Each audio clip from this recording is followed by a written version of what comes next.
دی ہے اور اللہ نے ہمیں توفیق دی ہے کہ ہم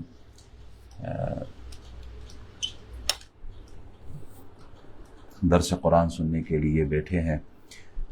درس نمبر 46 ہے اور آیت نمبر بھی 46 ہے۔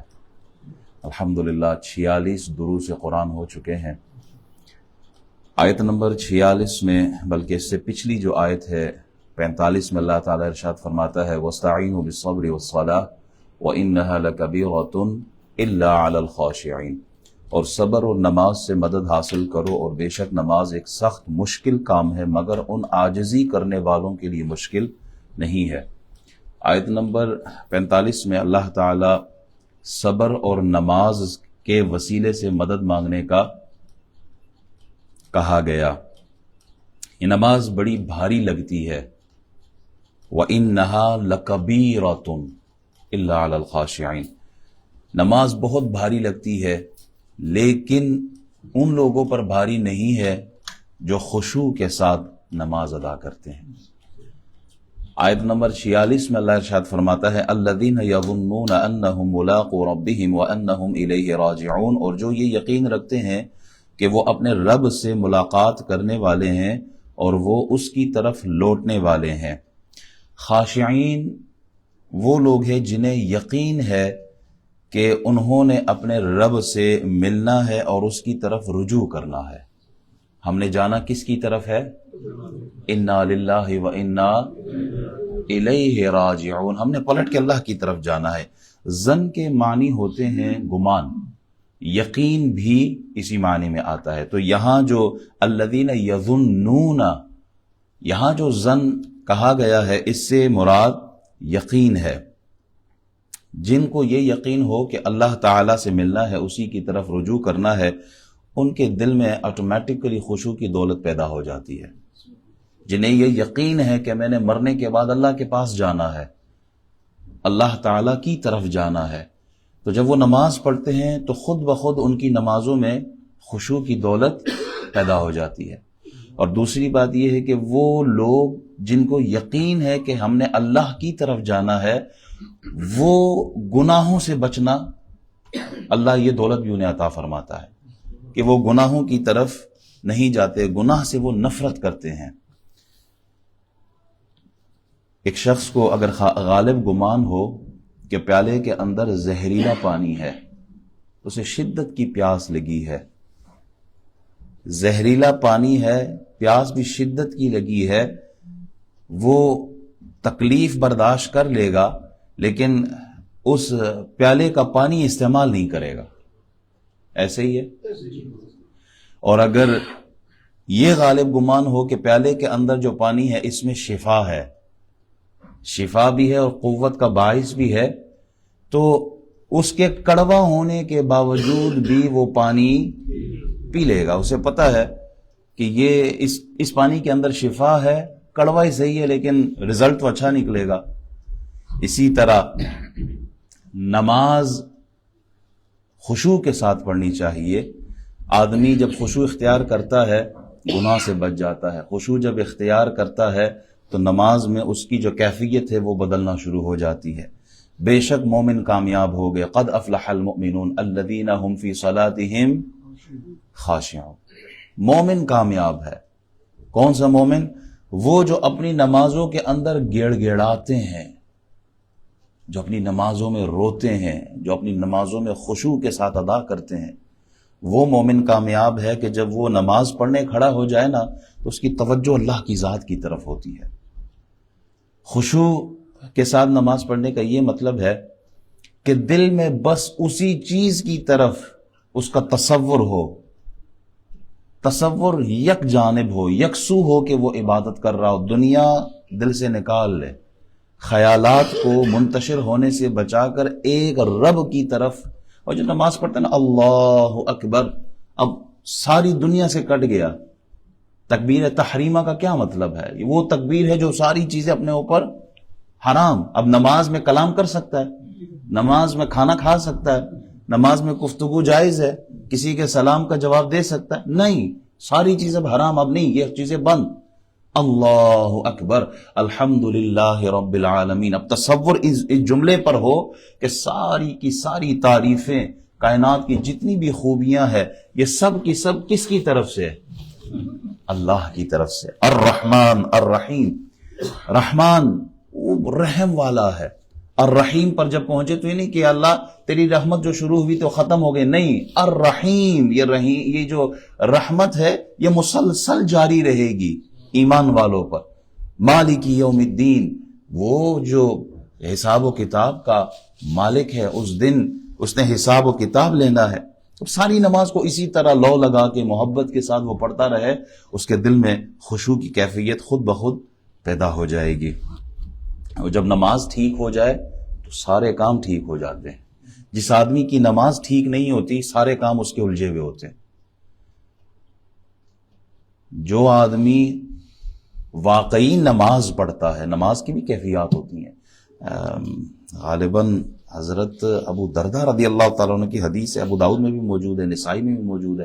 نبی علیہ الصلوۃ والسلام ارشاد فرماتے ہیں، بے شک انسان نماز سے فارغ ہوتا ہے نا تو جیسی وہ نماز پڑھ لیتا اس کے لیے 10واں حصہ یا 9واں حصہ یا 8واں حصہ یا 7واں حصہ یا 6واں حصہ یا 5واں حصہ یا 1/4 یا 1/3 یا آدھا حصہ اس کو دیا جاتا ہے.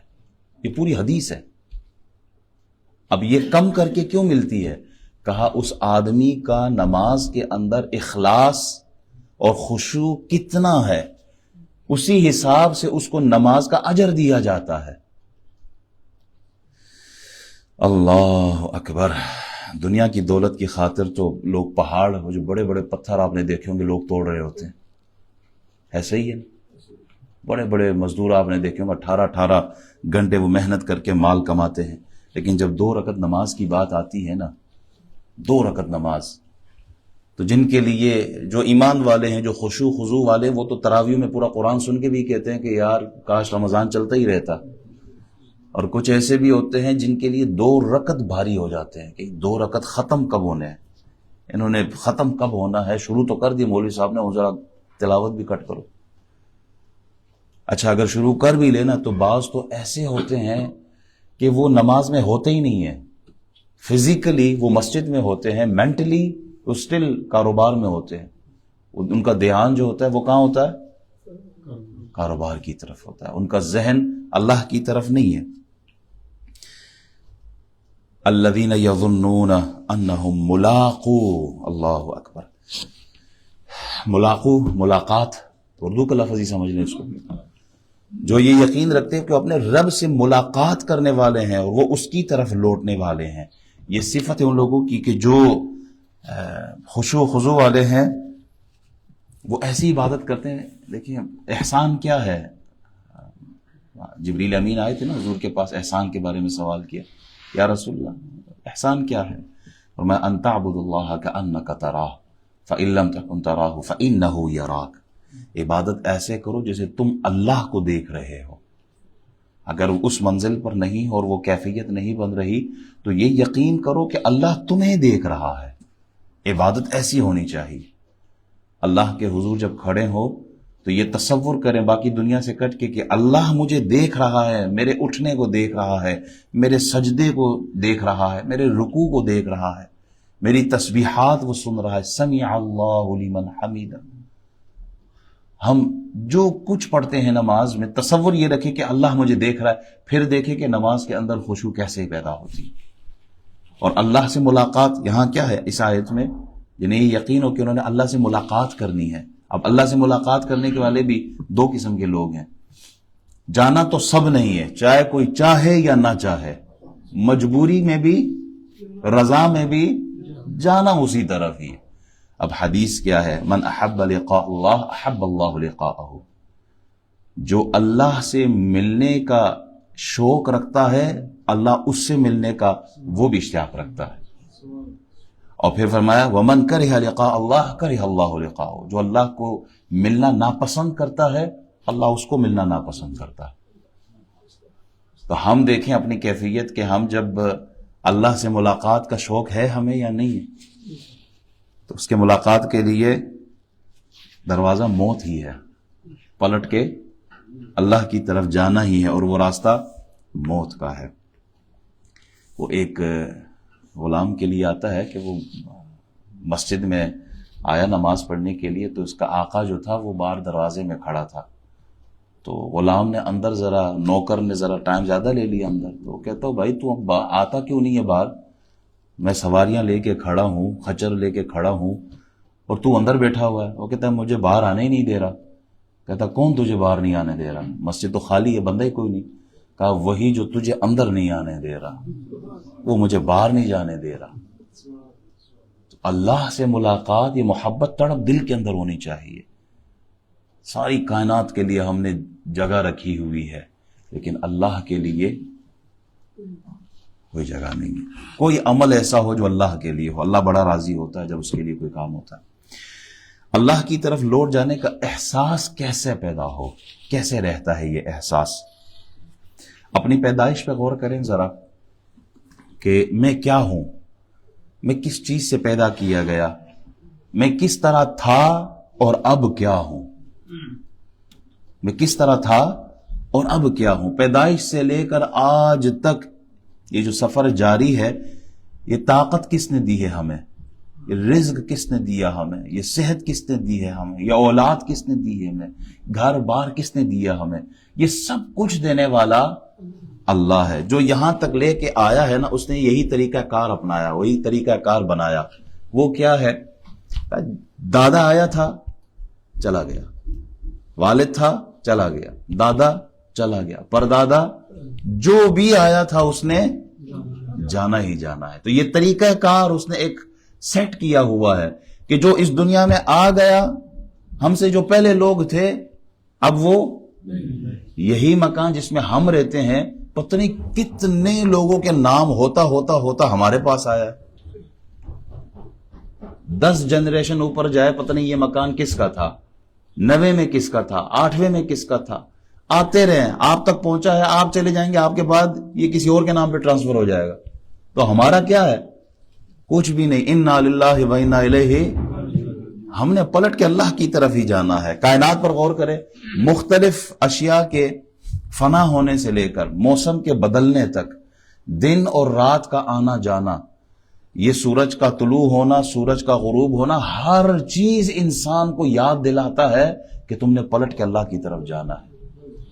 سورج سر کے اوپر بھی آتا ہے پورے آب و تاب کے ساتھ، لیکن جب آپ عصر کے وقت دیکھیں نا، اس کی روشنی مدھم ہوتی جاتی ہے۔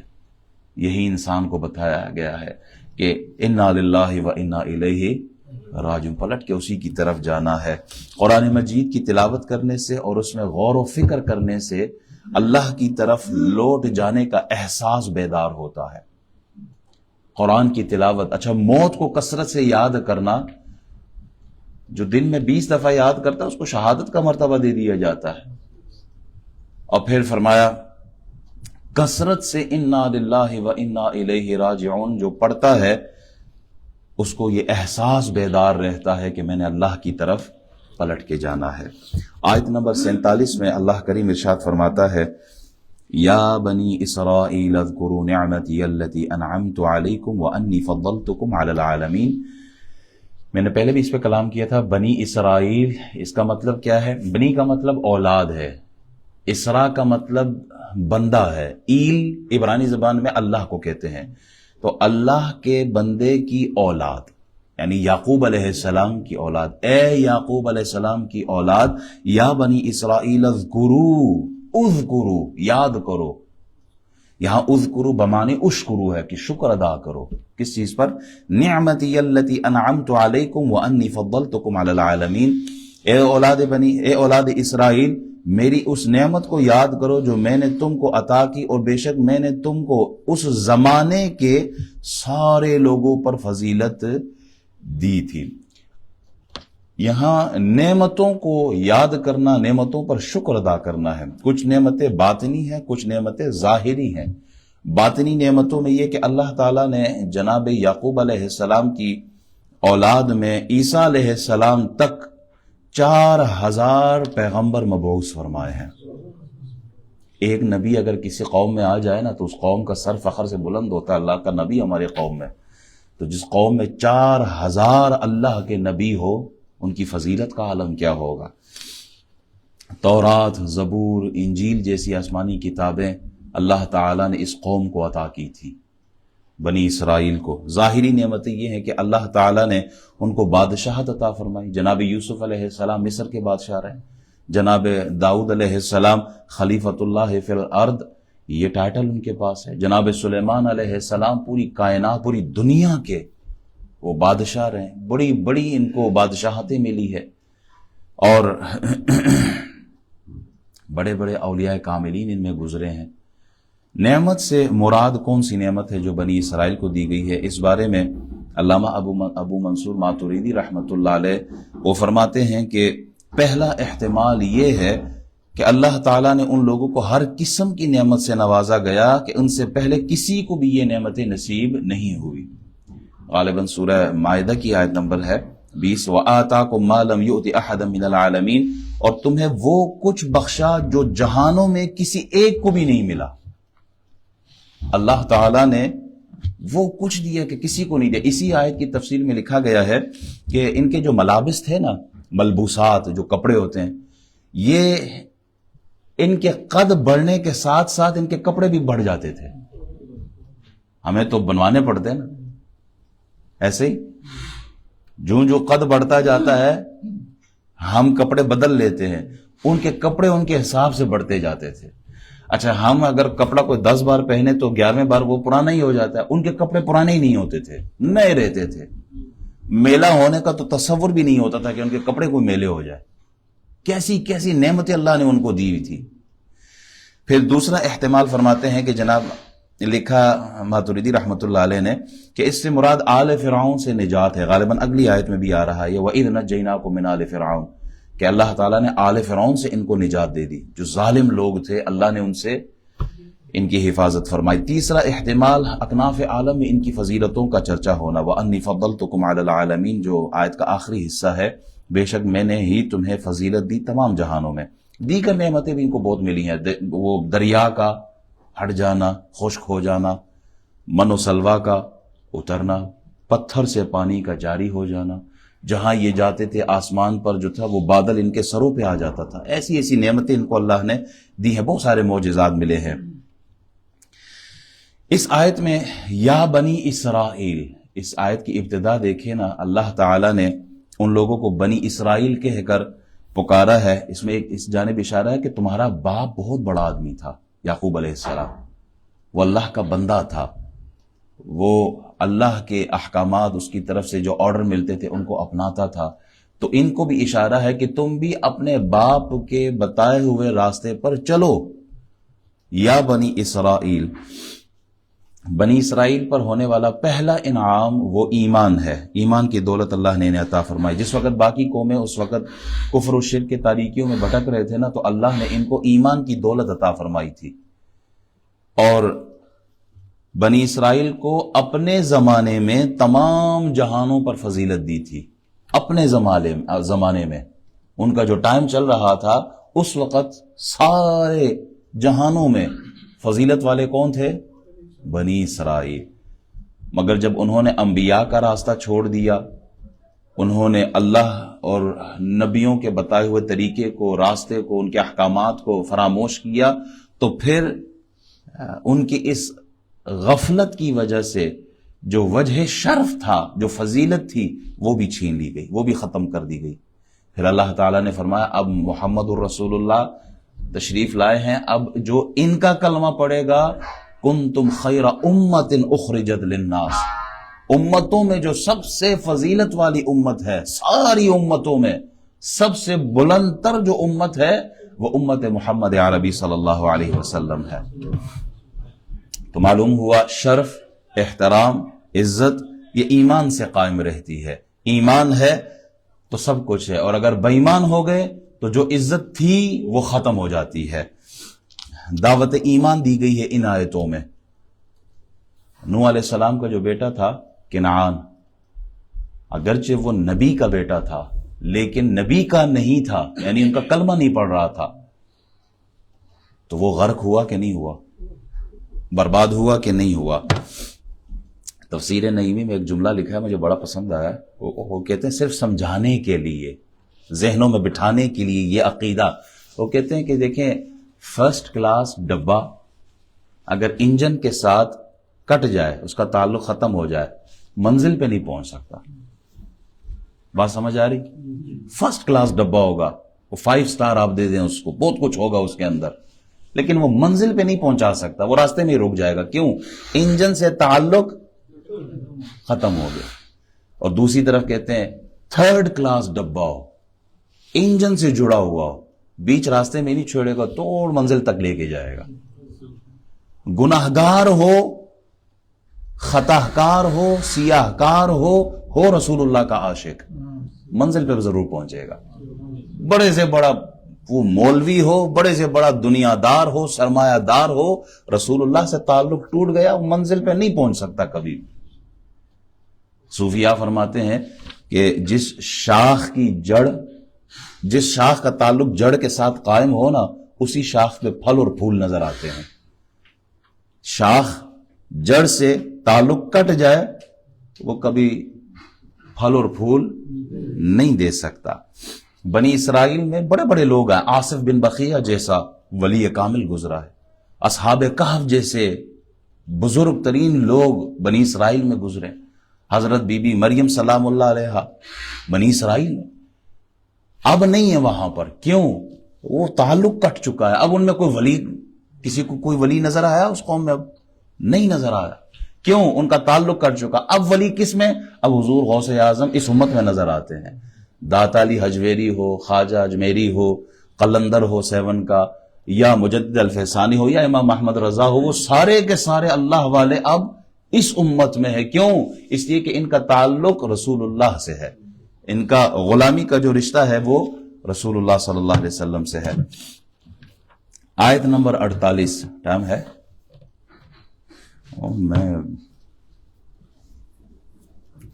آیت نمبر 48 میں شفاعت کا ذکر ہے، اور انشاءاللہ یہ شفاعت کا جو ذکر ہے اگلے درس میں کر لیں گے، کیونکہ یہ ٹھیک ٹھاک ٹائم لینے والا ہے، بیچ راستے میں چھوڑنے میں مزہ نہیں آئے گا۔ اللہ تعالیٰ جو ہم نے سنا عمل کی توفیق عطا فرمائے۔ اللہ